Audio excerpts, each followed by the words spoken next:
This is Dr. Buffano with another lecture. And in today's lecture, we're going to talk about social class and politics. Very important topic in today's world, given growing levels of inequality and the problems it's creating for democracies in the United States and elsewhere. So, first, let me just share my screen with you.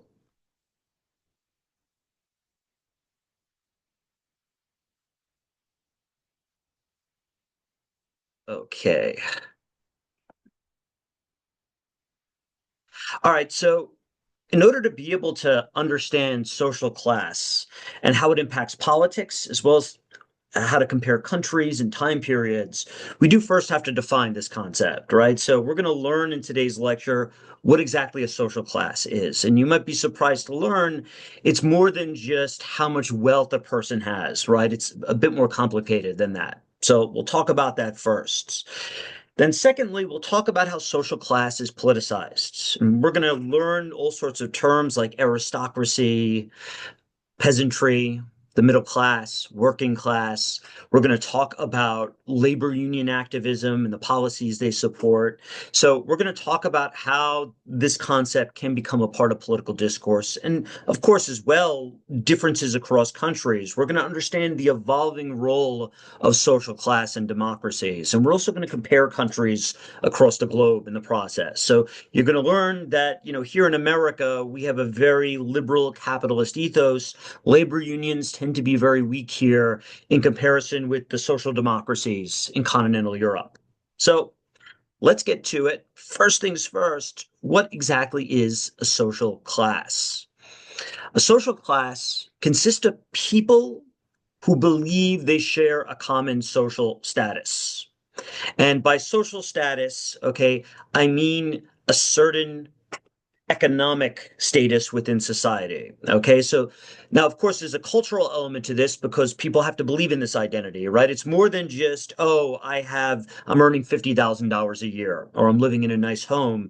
It's about a belief in what social class you belong to. So, of course, part of this is shaped by material wealth. You're more likely to believe you're upper class, for example, if you're a multimillionaire than if you're someone who's earning $10,000 a year, for example. You're more likely to believe you're part of the aristocracy if you're born into the monarchy in the 18th century and you have massive land holdings, right? So part of it is determined partly, at least by material wealth. So sharing with other people just a similar level of wealth, living in the same types of neighborhoods or parts of a country, engaging in the same types of work or owning the same types of property, having the same levels of education, all these things are based in the material world. Right. So if you're born a peasant in the early 18th century, you're probably not going to think of yourself as an aristocrat. Right. So we have to make that clear. There are some material restrictions here to these identities. Now, with that said, these identities are also partly determined by culture. Much like ethnicity or race, just because you are born into a certain position in life does not necessarily mean you are going to adopt the identity of being bourgeoisie or being, somebody who's part of the aristocracy, right? So there is a cultural element to this. And on top of this as well, the places where people are born does not necessarily 100% determine what social class people think they are a part of, right? So part of being a member of a social class does involve personal tastes in things like the music you listen to, the way you dress, the type of books you read, the food you get into. And of course, someone who's from a lower class might try to rise up to a higher class. And other than, of course, trying to get wealthier, they might also try to imitate the higher classes, right? By changing the way they dress, trying to imitate the upper classes. Now, often they can't do this as well as the upper classes because the wealth isn't there, but they could try to imitate, right? And so part of this is about culture. And a lot of it is also tied to language. Different classes, especially in a highly stratified society, such as 19th century Great Britain, Victorian Britain, you end up often with different accents amongst different classes. So I recommend watching the play My Fair Lady, right? It's the whole premise of that play is about how there are different accents, right, spoken within British society. So one's accent and manner of carrying themselves, how they walk and talk, this is also part of what makes someone part of a social class. And of course, part of this is perception of status. And, sometimes this can be taken to an extreme. I'll give you a great example. There's an old joke in America that everyone thinks, that they are wealthy, right? So even if you're poor, you're just a temporarily disadvantaged millionaire that's eventually going to make money. In fact, our politicians in America, they often never speak of the lower classes or the working class. They always use this term middle class in their dialogue, their rhetoric, as if all Americans are the middle class, right? This is kind of like capitalist ethos.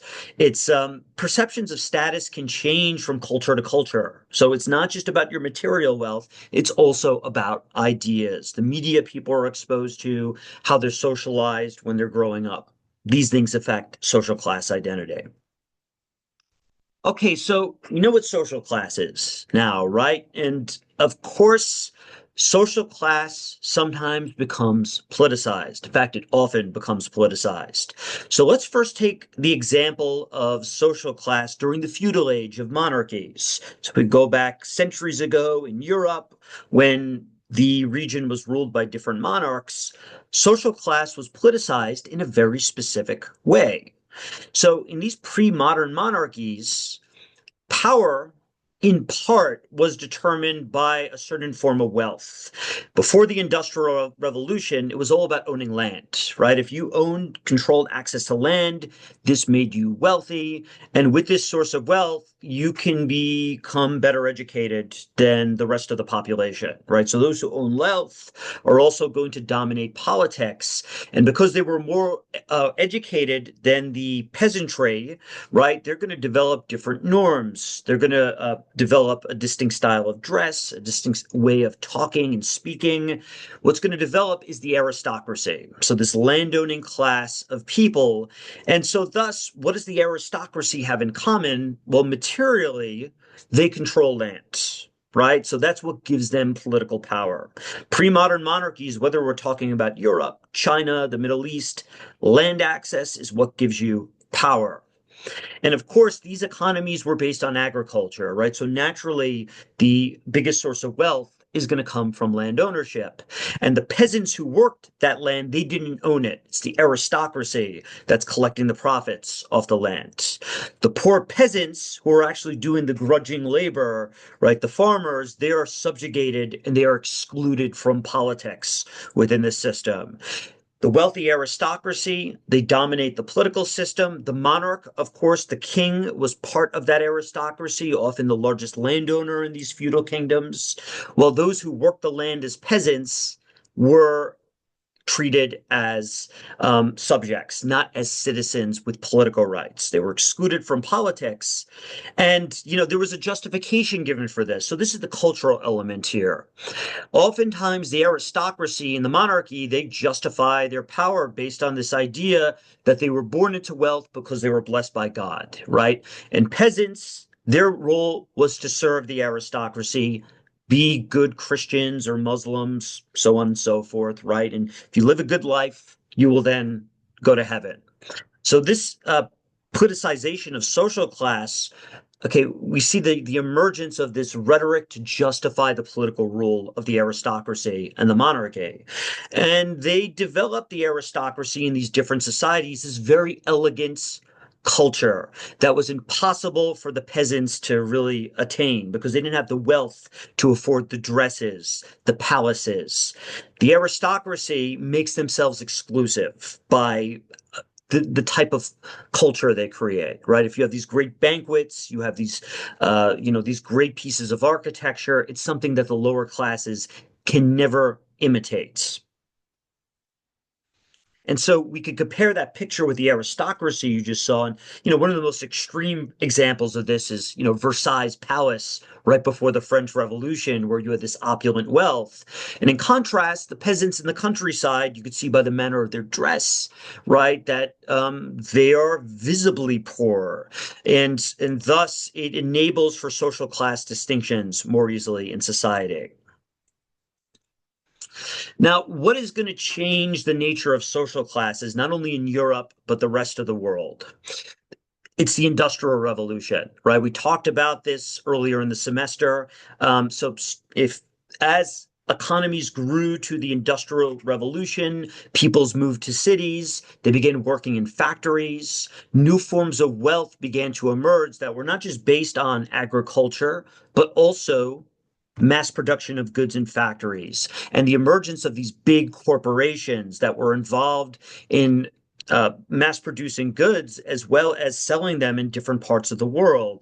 And we see the development as well of banks, joint stock companies, stock markets, right? So we see the emergence of the modern economy. And with that, as peasants move to cities, right, they begin to work in new occupations. And we also see as well, because of this urbanization and economic development, shifts in political systems, shifts towards democracy. And so what happens here is we get a new period of social class formation during the first wave of democratization. It's in Europe and the Americas where we really begin to see first the rise of an urban middle class. And with this growing middle class, they are going to pressure monarchies for democratization. So this happens first in this part of the world.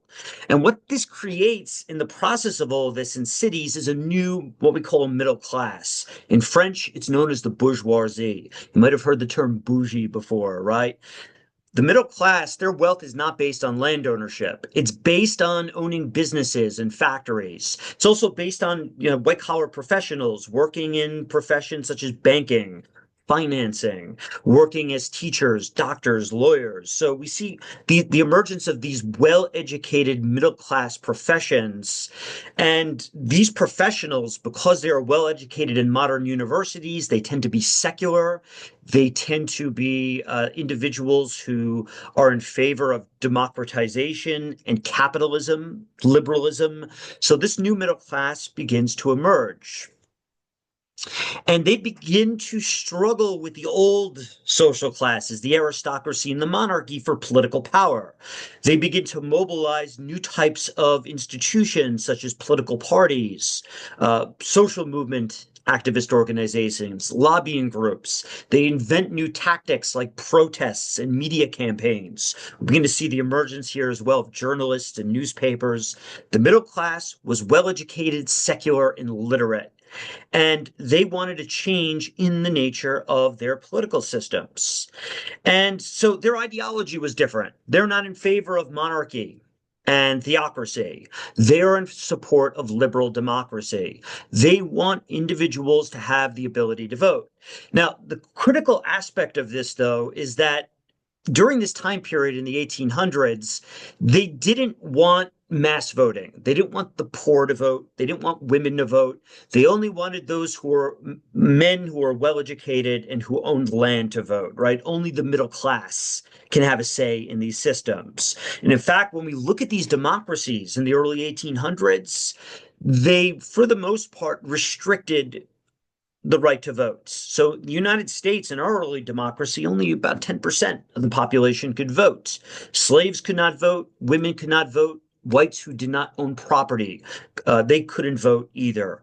Only the middle and upper classes could partake.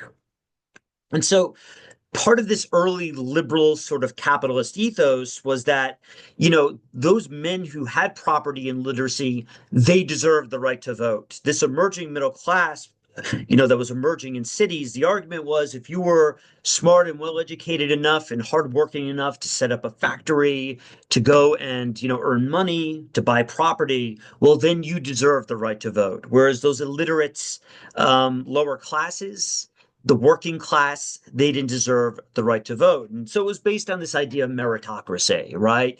Those who were wealthy deserve their wealth because they earned it, and therefore they get to participate more in the political system. Whereas those who didn't earn it, they don't deserve to participate. And so this is what the middle class in these emergent cities look like. And notice they have their own style of dress. We see the emergence, for example, in Europe of the suit and tie. They dress in a certain way, act in a certain way, different from the aristocracy, but different from the peasantry as well. So a new look begins to emerge here in places like England. Now, what also got created during this era is peasants start to move to cities, while a select few did strike it rich, get lucky, start to own factories and run businesses. Most worked in factories for very low wages. Most did not have access to an education, and they lived in dire poverty in these new emerging industrial cities. And this is what is known in French as the proletariat, the working class. Okay, and these individuals, as you can see by the way they dress, don't have as much wealth. Now, notice here that there is some attempt at middle class imitation, right? There is an attempt to kind of dress like the bourgeoisie, but their clothes are more ragged. They're quite visibly not as wealthy as the middle class. Their accents were different from the middle class. The words and language they used indicated that they had less education. So we see the emergence of this new class here. And as this class grows and as industrialization grows, this working class throughout the 1800s is going to try to mobilize against the bourgeoisie, against the middle class, to try to redistribute political power as well as wealth.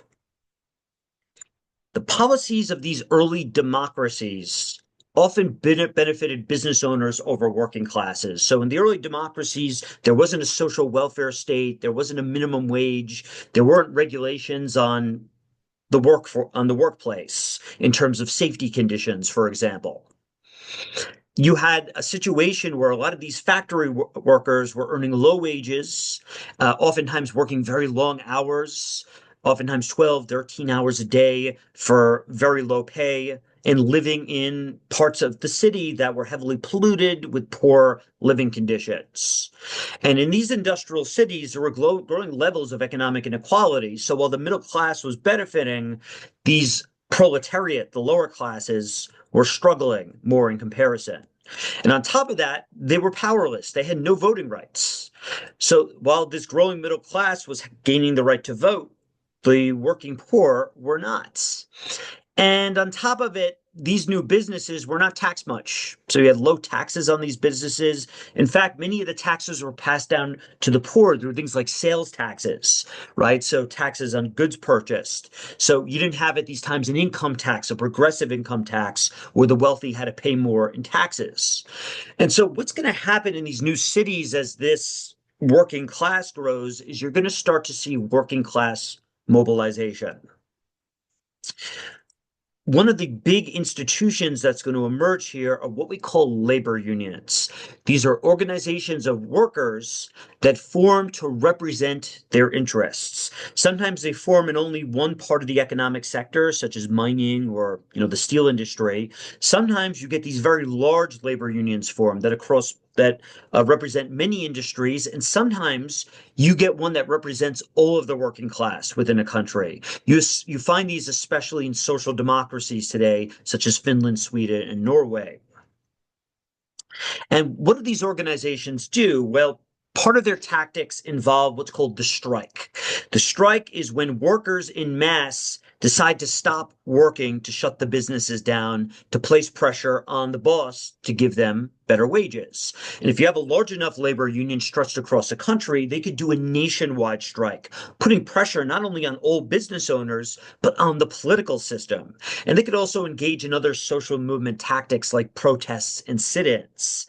And the idea here is that these labor unions not only really fought for better wages and working conditions from their bosses, but they often sought to support change within the political systems. They wanted the right to vote. They wanted a social welfare system created, universal access to education, better laws that help with things like minimum wage and creating retirement benefits.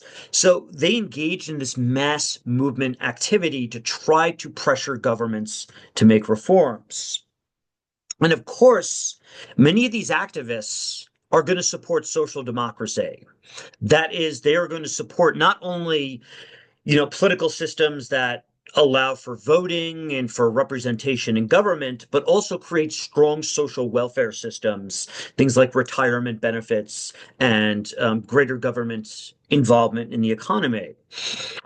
Of course, some of these activists were radicals. There were some communists amongst their midst, but in the western part of Europe, it's going to be these social democrats that dominate these movements. And so here we could see the nature of how working class activism gets politicized, right? The creation of unions, and take a look at some of these signs here. And so for my students, the first question I want you to ask here is I want you to interpret these signs here. How do these signs reflect the grievances of working class peoples, and how does this image reflect how they try to obtain changes within their political system? So that's the first thing I want you to answer. You could send that to me via email or leave a comment down below in the on the YouTube page. All right, so what we start to see happen over time from the 1800s to the early 1900s is union membership grows in democracies, and later in the world, other parts of the world as well. We're going to start to see. So in the United Kingdom, Finland, Sweden, Norway, Germany, even here in the United States, even though we're relatively more liberal and capitalist, we're going to see as well growing labor union activism. And so as a result, if you look at all Western democracies, you will find labor unions exist alongside rich and powerful business interests. Of course, in Scandinavia, labor union participation is much higher than in the more liberal capitalist countries like the United States. But at the end of the day, there is a strong tradition of labor union activism in these countries. And so, for example, Great Britain's Labour Party emerged in the late 1800s to represent the interests of the working class, as well as to promote the expansion of the vote to the working class. And so what happens is we end up with political reform. Now, this process wasn't easy. There was a lot of violence involved. You had cases where states tried to suppress labor union activism with violence. Some labor union activists turned to radical tactics. There were even instances of terrorism that were committed.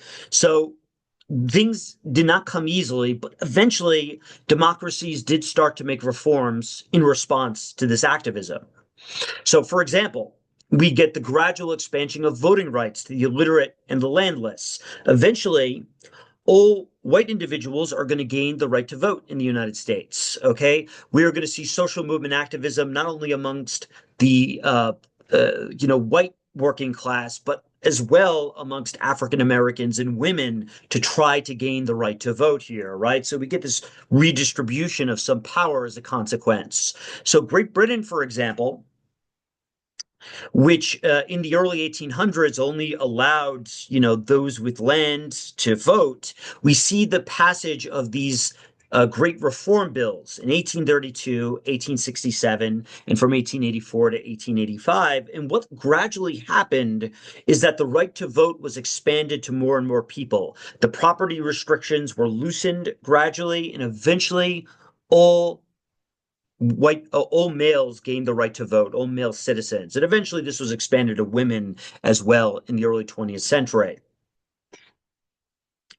And what this does is it leads to the expansion of welfare state programs and social rights by the 1900s. Okay, so they begin to put pressure on their government. So you might have learned, for example, in school, if you're an American, about the New Deal, right, under Franklin Delano Roosevelt.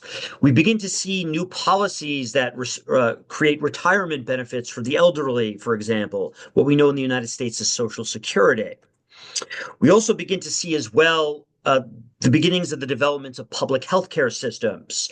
We see states give access to the poor in terms of public healthcare, right? So they start to create public hospitals. They start to give individuals access to the ability to see a doctor, to get medicine.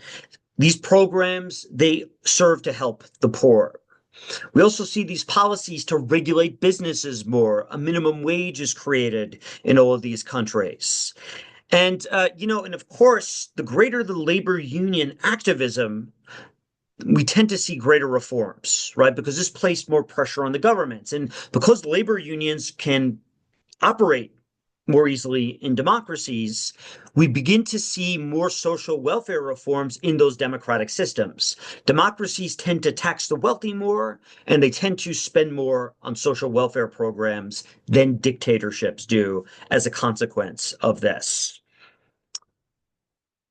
And so democracies, they allow union activity. Okay. Now, there is going to be a slight exception to this. Of course, in the communist bloc with communist dictatorships, they are going to emphasize a lot the creation of public welfare programs and, of course, much heavier involvement in the economy. But they're an exception to the rule. Other dictatorships, they do not spend as much as democracies on social welfare. And so we can see here, just looking at these countries, right, that amongst Western democracies, they spend a lot on social welfare for the poor. And it's in our social democracies in Europe that spend the most. But even in countries like the United States today, we still do spend quite a bit on social welfare programs. So we see throughout the world the spread of these type of programs. All right, last thing I want to discuss with this lecture. So the general trend was from the late 19th to the mid 20th century, social welfare programs grew, the number of unions grew, union membership grew. But since the 1970s, we have seen the gradual decline of union power. We have seen gradually the decline of the social welfare state. We've also seen growing economic inequality throughout the globe. Now, I want you to read this article here. So click on this article and answer the following question. Why are unions declining in the United States? Okay. So I want you to do this, pause the video, read it, answer that question, and once again, submit it to me via email with that first question that I asked you. All right. Why are we seeing the decline of unions? And why are we seeing this weakening of the social welfare state across democracies?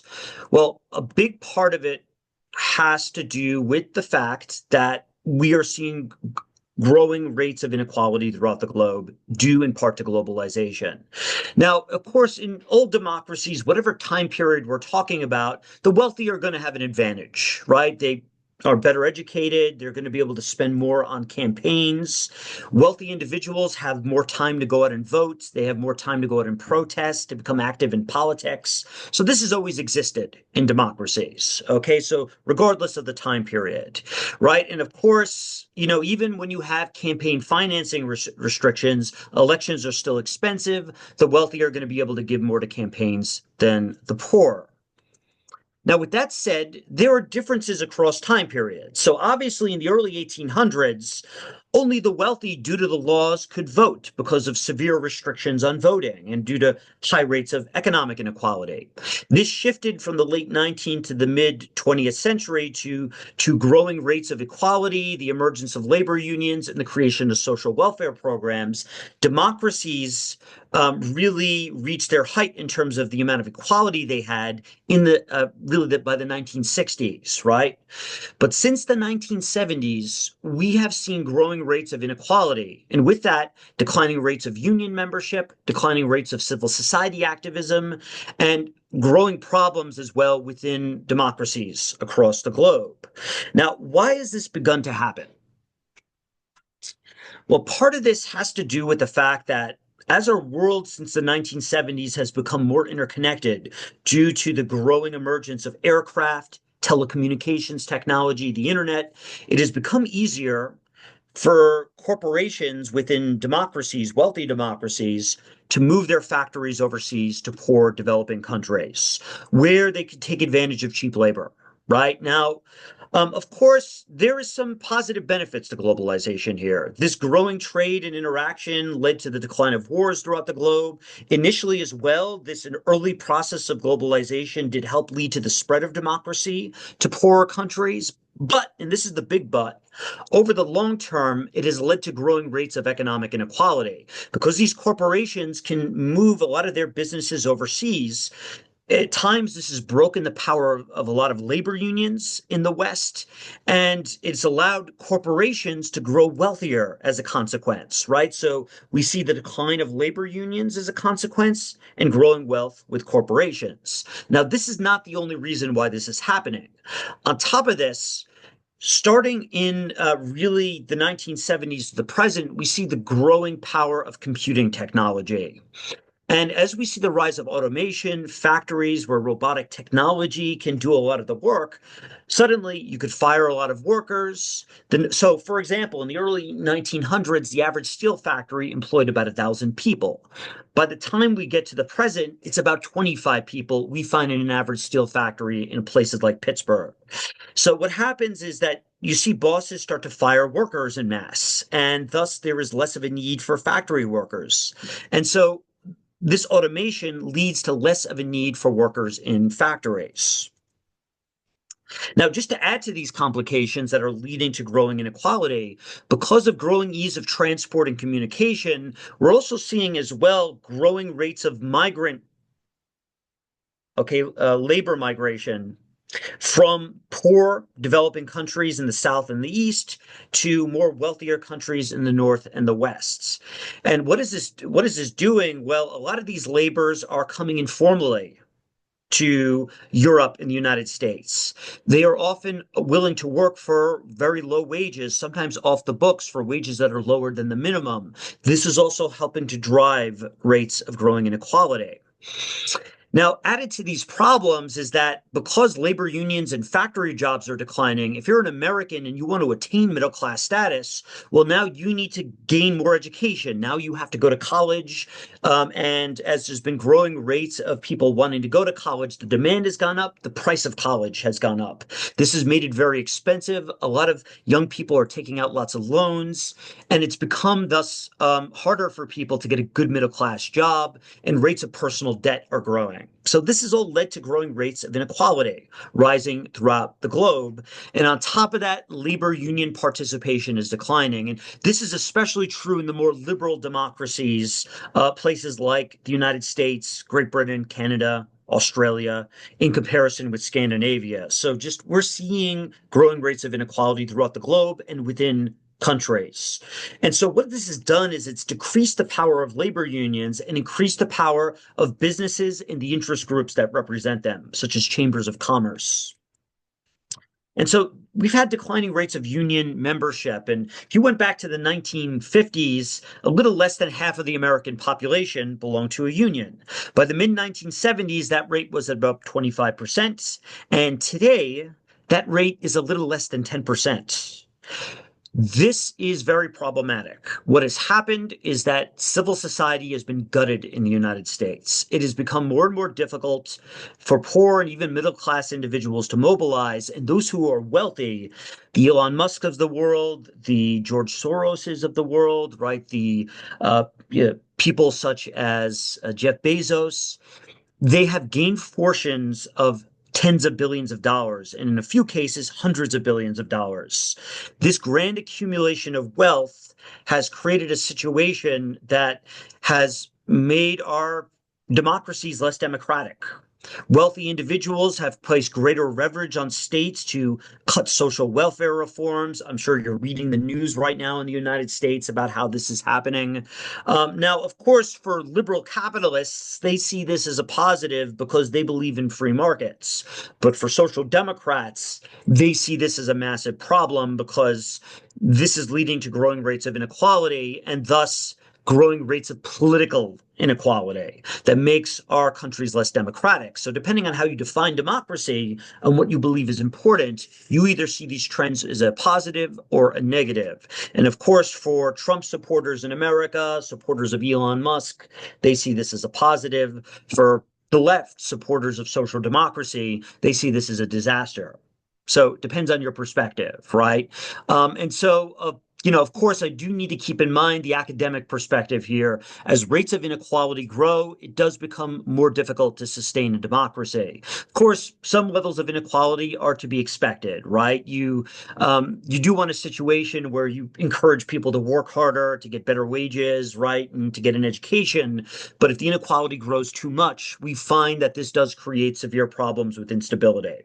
So we'll see what happens in the future in the United States. I hope our democracy can survive this current crisis. We'll have to see what happens in the future.